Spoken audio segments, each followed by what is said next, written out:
The Dubai International Stadium. Now, I've heard some talk around the place that this doesn't matter a great deal because the sides have already been selected for the final. It is India versus Pakistan for the final on Sunday. Sri Lanka, of course, had a bit of a dismal time in the Super Fours. They were pretty good up until the Super Fours, particularly the top three. They fell away in the batting lineup, actually, in the Super Fours, and Bangladesh got knocked out yesterday.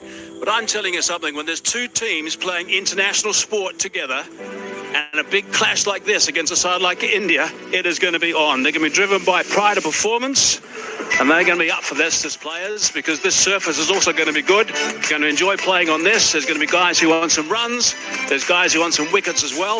And I think this might be quite an interesting clash. Sri Lanka will have to pull up the socks, obviously, to make sure they perform nicely, but it's a good surface. There'll be something in it for quicks. The spinners might get something a little bit later. Appointment up. And this toss was won by Sri Lanka. And they elected to bowl first. Skipper also said he wanted to restrict India to around about the 170, 175 mark. Right, let's have a look at the teams. There's two changes, by the way, for India. Bumrah and Dubey are out. Arshdeep and Harshit are in. So there's the lineup for them. Abhishek's been outstanding at the top, along with Gill as well. Kumar too. Tilak's got some runs. Samson, they've been juggling around this batting lineup.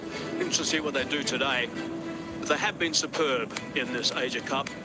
Aksar Patel's there. Harshit gets a run. That's good to see. Arshdeep, he doesn't let the side down very often, that's for sure. And the spin twins have been outstanding as well. So it's a really good side, India.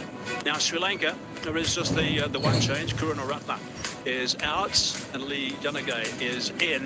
And Nasanka and Mendes, the two guys who have played so well up until the Super Fours, but they've missed out in the Super Fours, and that's been a problem for Sri Lanka, unfortunately. But they need to step up today and make sure they play well. Asalanga needs to play well as well. As a captain, needs to show the way.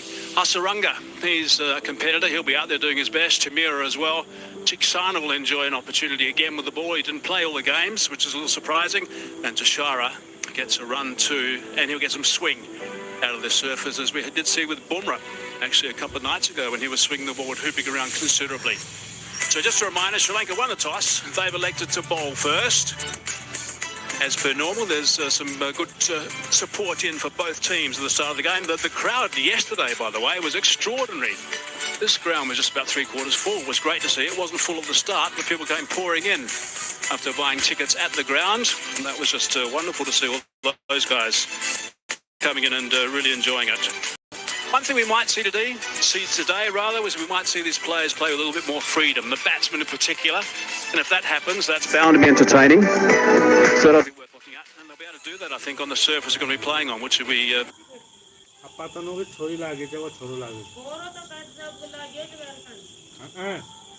4 out of their last 37 T20 internationals. That's how well they've been playing of late. They are a serious, serious unit. And Mendes and Nasanka at the top have scored 40% of the runs for Sri Lanka, so they needed some assistance in the middle. They didn't get that in the willow. They certainly need that to compete again today. Some support for those two guys at the top. Quite interesting, the lineups for India. We'll have to see what they come